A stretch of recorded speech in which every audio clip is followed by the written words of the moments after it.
Oke guys, welcome back to my channel ya. Kita akan bahas seputar Bitcoin, quick update aja karena saya juga lagi di luar nih. Kalau kita cek dari weekly time frame di sini ya, sebenarnya harga kemarin cukup naik signifikan sampai dengan 78.000. Nah, pertanyaannya adalah apakah kenaikan di sini itu valid dia untuk naik lebih tinggi atau justru kenaikan di sini hanyalah untuk ngambil bensin, ngambil liquidity sebelum akhirnya dia kembali turun lebih dalam. Oke. Lalu kita bedah aja langsung. Jadi kita lihat weekly time frame, harusnya kita akan mendapatkan validasi itu besok karena besok adalah pembukaan weekly candle yang baru. Kita harus bisa lihat apakah Bitcoin ini ninggalin wick atau jejak, atau justru besok dia bisa naik seperti ini, atau justru dia closingnya cukup solid, ada bullish engulfing. Oke, kita masih menunggu clue juga. Tapi so far kalau data di sini, yang pertama note-nya adalah di sini guys. Kalian cek, EMA21 itu berfungsi sebagai resisten batas atas secara dinamis. Oke? Dan kalian di sini sekali dia hit daripada EMA21, harga ini drop signifikan cukup agresif sampai dengan ya 35%. Dan per sekarang di sini juga dia berhasil tap lagi. Nah, ini harusnya sesuai histori, besar kemungkinan probabilitasnya adalah dia bisa aja kembali turun lagi ke bawah, guys. Karena kita lihat dari pola kecenderungan sebelumnya yang terjadi.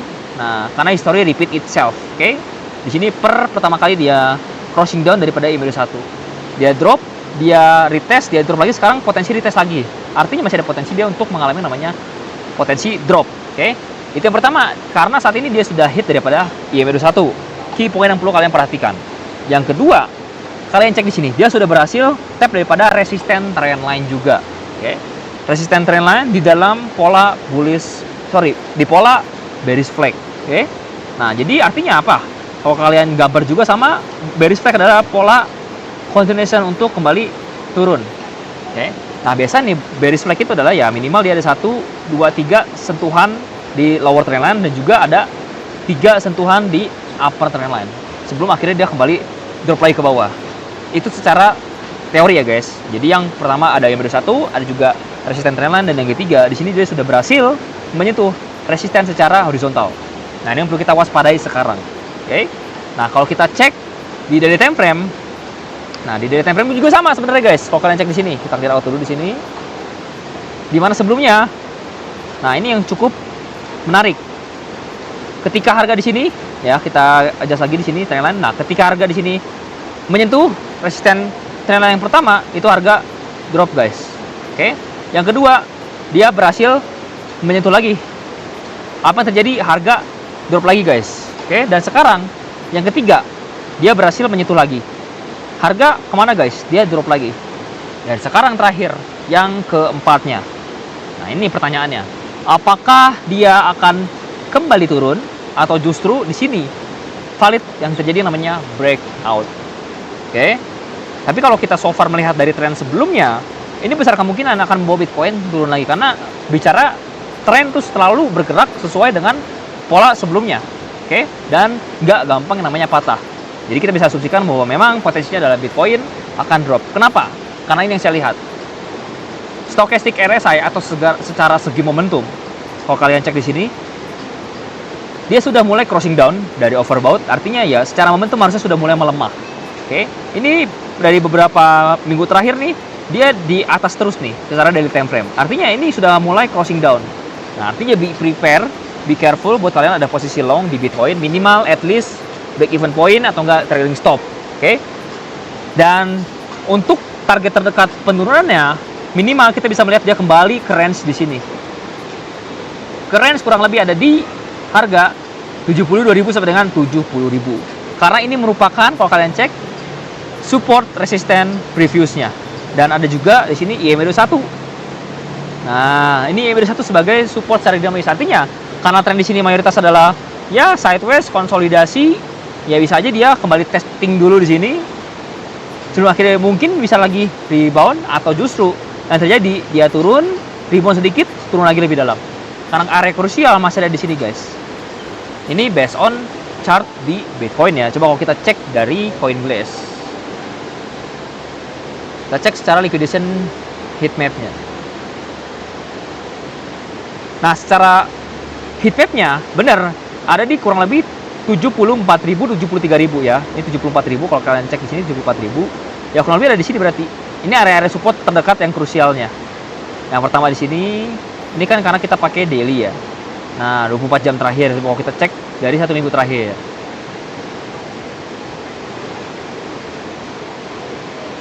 Kita lihat dari 1 minggu terakhir. Oke. Di 1 minggu terakhir. Nah, 1 minggu terakhir ini ya liquidity masih tebal di atas juga ada. Tapi so far harusnya dia bisa kembali turun. Nah, ini cukup tebal nih guys. 72.000, oke. Dan juga ada di ya 73.000. Ini area-area cukup krusial nih. Yang harusnya bisa membawa Bitcoin kembali terkoreksi dulu nih untuk ngesapu semua liquidity di sini guys. Nah, ini yang perlu kalian perhatikan guys, oke. Nah, itu area penting 70, 72 untuk kalian bisa ambil, mungkin mau manfaatin untuk dead cat bounce-nya sedikit. Jadi bounce, sebelah kiri drop lagi. Tapi tetap beresiko karena tren di sini mayoritas adalah turun. Jadi saya pribadi ambil posisi bagusnya adalah short. Mungkin tunggu ini di breakdown, saya akan potensi ambil short pullback-nya di sini untuk memanfaatkan potensinya turun ke sini. Karena bahaya guys, ini kita udah di pucuk banget dan nggak ada katalis yang positif banget. Dan kalau kalian cek kemarin kenaikan di sini ya dari bawah ya, kalau nggak salah hari Kamis, Jumat, nah dari sini. Dan naik ke atas ini bukan karena suatu hal berita positif, tapi karena perang yang dimana Iran itu membuka lagi selat Hormuz tadi. Ketika dia buka, harga langsung ngepump. Nah, ketika harga ngepump, ini cuma katalisnya adalah berita. Dan biasanya berita itu nggak pernah bertahan lama. Dan terbukti, ketika harga sudah hit resisten, baru kemarin Iran bilang nutup kembali selatnya guys. Artinya harga kembali drop lagi. Nah, ini yang dimaksud bahwa price action, harga itu sudah pricing in. Dimana kita tidak usah fokus ke berita tersebut karena kita akan pusing mengikuti drama-drama yang terjadi. Just fokus on the chart. Karena yang terakhir saya bilang juga bahwa 78.000 adalah area krusial. Yang besar ada kemungkinan di sini pullback atau ada koreksi dulu. Oke. Jadi prepare untuk yang namanya short position di Bitcoin kalau kalian mau ambil posisi di Bitcoin. Oke. Itu dari sisi Bitcoin ya, so far masih kecenderungan adalah jangka panjang, menengah jangka panjang itu masih cenderung sideways ke bearish ya, nggak ada ini bilang bullish gitu. Tapi kalau kita lihat bedah di lower time frame 1 jam contoh. Nah, 1 jam sendiri ada yang namanya di sini higher low point terakhir yang kita tandain daripada daily tadi ya. Nah, jadi kalau kita bedah lagi nih, kita clear out di sini, kita bedah lagi secara 1 jam. Oke. Di sini tren masih cenderung bullish. Ini 1 jam, oke. 1 jam masih bullish dan ini titik high point-nya. Ini high point, ini low point, dan dia di sini berhasil guys membentuk higher high. Nah, masalahnya adalah higher high di 1 jam ini dia udah kepentok sama yang namanya weekly time frame. Nah, valid dia jadi higher high tapi udah kepentok nih. Artinya kalau udah kepentok seperti ini besar kemungkinan sellernya itu dari higher time frame kembali masuk menekan harga. Oke. Dan terbukti dia ada potensi penurunan. Karena kita tahu fokus adalah ke higher time frame, udah nyentuh titik-titik krusial di resisten. Besar kemungkinan demand di sini 1 jam sebagai titik low point terakhir. Oke, ini akan berpotensi besar ditembus guys. Oke. Ditembus artinya apa? Kalau ini jadi ditembus, besar kemungkinan 1 jam juga jadi yang namanya bearish. Ada di kurang lebih 73.000 sebagai supportnya. Jadi kita bisa lihat nih, besok-besok kalau Bitcoin terkoreksi turun seperti ini mungkin kan, misalkan di sini dia sideways, choppy, tapi tidak menembus 73, artinya kita bisa asumsikan bahwa 1 jam masih uptrend, belum ada tanda-tanda seller yang agresif masuk. Oke, tapi kalau nanti besok kita lihat harga seperti ini yang terjadi, turun, naik, turun, and then drop, berhasil breakdown daripada swing low terakhir atau titik low point terakhir sebagai titik invalidasi yang harusnya jangan ditembus kalau 1 jam masih mau naik. Tapi kalau misalnya ditembus, ya udah, artinya tren naik 1 jam ini udah berhenti, udah patah, jadi yang namanya bearish lagi. Dan 1 jam bearish ya sesuai karena outlook dari weekly pun ini masih bearish. Jadi sejalan nih, seirama nih. Oke, di mana 1 jam itu jadi bearish, kalau kita tarik tren juga di sini. Nah, tinggal tunggu aja nih. Kalau kita lihat di sini masih respect daripada trend line nih. Oke, jadi besok-besok kita akan tunggu aja karena sekarang juga masih weekend. Low volume, nggak ada yang gimana-gimana banget, masih cenderung ya kecil banget ya kan volume. Jadi artinya ya kita tidak dapat bisa melihat banyak banget clue, cuma sekedar sideways dan choppy. Tapi arahnya adalah kalau kita lihat dari higher time frame ini cenderungnya adalah turun. Oke, itu untuk Bitcoin. So kita cek bedah daripada sisi USDT dominance, kita lihat arahnya dulu. Nah, USDT dominance di sini kita cek ya daily time frame. Daily time frame guys, yang perlu kalian waspadai adalah kalian cek di sini masih sesuai dengan outlook sebelumnya bahwa di sini sudah berhasil menyentuh daripada support, dan di support ini terjadi yang namanya sweep dulu di sini. Ini perlu kalian waspadai. Ada sweep liquidity di USDT dominance, artinya ya besar kemungkinan ini bisa yang namanya rebound dulu guys ke atas. Masih sesuai outlook sebelumnya, ada di kurang lebih 7,6% sebagai area the next resistance. Oke, kalau kita cek dari line, nah ini ada temboknya nih. Artinya ini membuka ruang untuk USD dominance kembali naik ke atas guys. Jadi nanti ketika let's say USD dominance naik ke atas, ya besar kemungkinan Bitcoin dan kawan-kawan itu mayoritas akan kembali tertekan. Oke. Jadi untuk outlooknya ingat USD dominance ini ada di support. Harus di support, dia akan kembali bounce. Oke, itu dari daily time frame. Kalau kita cek dari 4 jam, secara mid term pun sama. Di sini kalau kalian cek ini masih ada area supply juga, masih belum berubah juga. Di sini justru membentuk yang namanya equal high atau kita sebut sebagai liquidity yang biasanya bisa di take out dulu ke atas. Oke. Mungkin nanti dia masuk Senin naik nge-pump seperti ini, take out liquidity and then ambil supply. Lalu dia bisa aja kembali drop dulu, bisa jadi, atau bahkan dia breakout lagi ke atas. Kita harus tetap menunggu clue dulu. Minimal buat saya adalah dia berhasil break dari liquidity-nya dulu. Kalau misalkan di sweep liquidity, bisa jadi dia ambil supply yang lebih tinggi sebelum akhirnya dia kembali drop lagi. Oke? Jadi so far arahnya adalah masih ada potensi naik, masih ada liquidity, masih ada supply juga. Jadi ya potensi outlook-nya adalah kalau kita lihat secara mid-term juga di sini ada potensi kenaikan ya. Jadinya outlook kita terhadap kripto itu cenderung turun guys. Oke, jadi ya outlook-nya di sini cenderung turun dari USD dominance. Dan kalau kita cek dari Ethereum, kita lihat ya. Kalau kita cek Ethereum di sini, kita clear out lagi dari weekly time frame. Nah, kalau kita cek dari weekly time frame, kurang lebih sama. Masih ngetap daripada EMA21 juga. Dan kalau kita cek di sini, dia berhasil yang namanya ngetap daripada resisten trend line. Kurang lebih sama, ini bentuk seperti bearish flag. Jadi so far tetap be careful juga, hati-hati.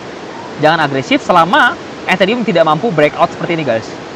Untuk long masih cukup yang namanya resiko banget, masih high risk karena ya jelas trennya turun di sini. Oke, itu dari weekly time frame. Kalau kita cek dari 4 jam, kita clear out lagi. Kita lihat secara detail, cukup choppy. Kalau dari sisi 4 jam, kita plot lagi secara manual. Oke, dari sini aja nggak usah jauh-jauh. Ini ada high, ini ada low point, ini ada high, ini ada low point lagi, ini ada high lagi, ini ada low point lagi, dan ini ada high lagi. Dan sekarang untuk Ethereum berada di area krusialnya guys, dimana dia sudah berada di titik low point terakhir sebagai titik invalidasi. Kalau di sini uptrend, harusnya dia nggak akan besok menembus daripada 2,2, dia nggak akan menembus. Kalau nanti yang terjadi dalam menembus seperti ini, nah artinya tren 4 jam udah berubah. Udah ada rejection dari bullish ini, jadi yang namanya bearish. Nah, kalau kita cek di sini masih respect banget dengan yang namanya trend line. Jadi kita lihat nih, berada di titik area krusial. Untuk long sekarang masih riskan. Oke, bagusnya gimana? Kita tunggu clue. Tunggu clue gimana? Mungkin kalau dia bisa berhasil bounce seperti ini, kita bisa follow up untuk long ya sampai di sini. Atau sampai di bawah ini yang paling terdekat. Nah, masih cukup riskan untuk kita ngelong karena kalau kita cek based on penurunan di sini, penurunan cukup impulsif. Merah berkali-kali, hijaunya cuma kecil. Oke. Dan kalau kita cek dari sini kenaikannya cukup kenceng, oke. 1 2 3, tapi turunnya itu dibalas lagi merah guys. Merah. Artinya apa? Ya sellernya masih ada nih. Belum, istilahnya belum hilang sellernya, artinya masih ya kurang lebih ngisi nafas dulu. Ya potensinya adalah entah dia bounce atau bahkan dia besok kembali yang namanya drop lagi ke bawah. Jadi so far masih ada di uncertainty banget untuk Ethereum. Long juga masih nggak bagus, short pun masih belum bagus. Oke, kalau mau short, bagusnya tunggu ini di breakdown dulu, baru saya ambil opportunity untuk short. Itu dari sisi Ethereum. Oke, kalau kita cek dari BNB, kita clear out lagi di sini. BNB. Nah, BNB kalau kita cek dari daily time frame, kita cek daily time frame atau weekly time frame lebih jelas. Nah, justru untuk BNB cukup different, dimana BNB berada di titik krusial yaitu supportnya guys. Oke, weekly time frame kalau kita cek 4 jam, di sisi 4 jam sendiri di sini masih cenderung bullish ya. Ini ada high, ini ada low point, ini ada high point. Dan sekarang kita lihat di sini ada low point terakhir. Artinya untuk BNB sendiri di sini harusnya dia bisa kembali drop lagi guys. Ngambil low point di sini atau demand-nya itu untuk ngambil napas untuk dia bisa naik lagi lebih lanjut. Itu terjadi kalau demand ini berhasil nahan harga. Tapi kalau tidak berhasil, ya artinya di sini jadi reversal. Dimana kita lihat weekly time frame juga dia berhasil breakdown daripada supportnya. Oke, jadi kalau kita cek dari 4 jam sendiri, ini masih cenderung uptrend. Oke, terus kalau kita cek dari 1 jam, justru di 1 jam ini jelas banget arahnya. 1 jam sendiri di sini sudah yang namanya terjadi downtrend. Kalau kalian cek, di sini ada sweep sedikit, ya sweep, and then harga breakdown. Dan ketika dia breakdown, di sini harga sudah sampai di titik low point terakhir. Nah, kita tinggal tunggu nih untuk validasi apakah dia naik dulu ke atas untuk lanjut turun lagi, atau justru dia kembali langsung turun ke bawah. Invalidasi dari titik low point di sini, karena cenderung di sini adalah trennya jadi turun.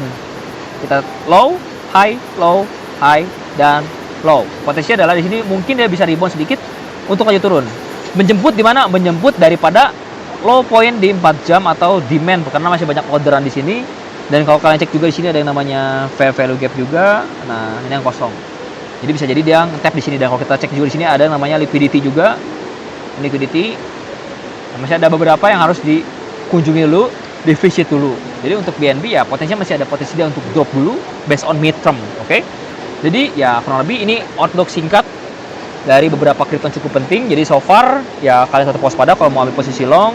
Tetap perhatikan Bitcoin karena mayoritas Bitcoin ini adalah cenderungnya tuh turun. Oke guys, see you di next update ya, dan semoga bermanfaat. Sebelumnya disclaimer on, do your own research dan not financial advice, nggak ada ajakan jual dan beli, murni cuma analisa saya pribadi. Karena analisa saya juga bisa salah. Oke guys, see you di next update ya.